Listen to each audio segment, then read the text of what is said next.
Today, we are diving into an invisible force, one that powers literally everything from your own thoughts to your phone.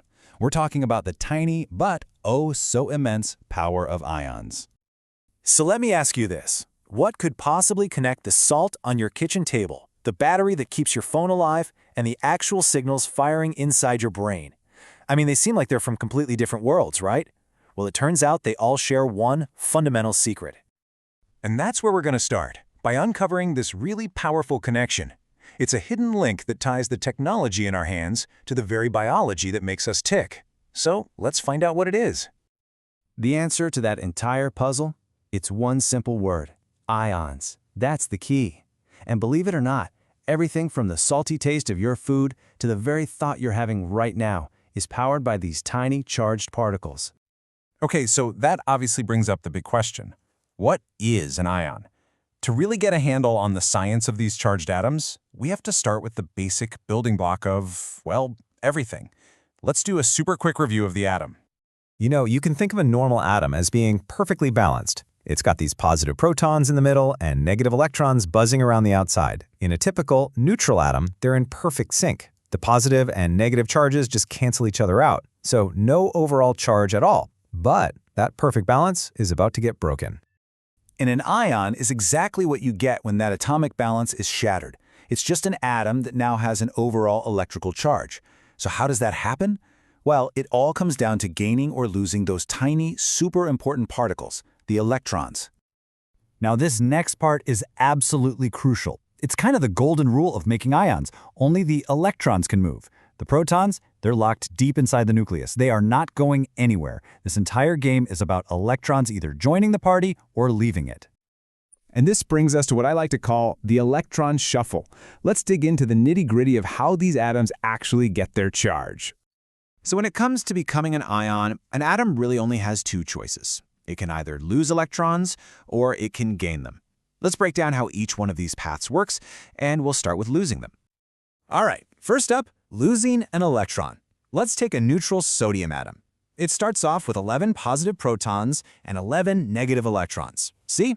Perfectly balanced. But what happens if it loses one of those negative electrons? Well, the math changes instantly. Now you've got 11 positive charges, but only 10 negative ones. The positives win, and the result is a positive ion, which we call a cation. And on the flip side, you have the exact opposite. A neutral chlorine atom starts with 17 protons and 17 electrons. But what if it snags an extra electron from another atom? Well, now it has 18 negative charges trying to balance only 17 positive ones. The negatives totally take over, and you get a negative ion, which we call an anion. Okay, I get it. That makes sense mechanically. But it brings up a way bigger question. Why would an atom even bother doing this? Why not just stay neutral and balanced forever? Well, the driving force behind this whole thing is this deep atomic desire for stability. See, in the world of atoms, being stable means having a full outer shell of electrons. It's their happy place, the most comfortable, low-energy state they can be in. So for a lot of atoms, like the sodium and chlorine we just saw, gaining or losing one little electron is the easiest way to get to that perfect, stable arrangement. So now you have these newly formed ions floating around. One is positive, one is negative. What do you think happens next? It's actually super intuitive. It's just like magnets. Opposites attract.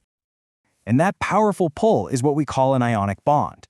That electric attraction between our positive sodium ion and our negative chlorine ion yanks them together, locking them into a totally new structure.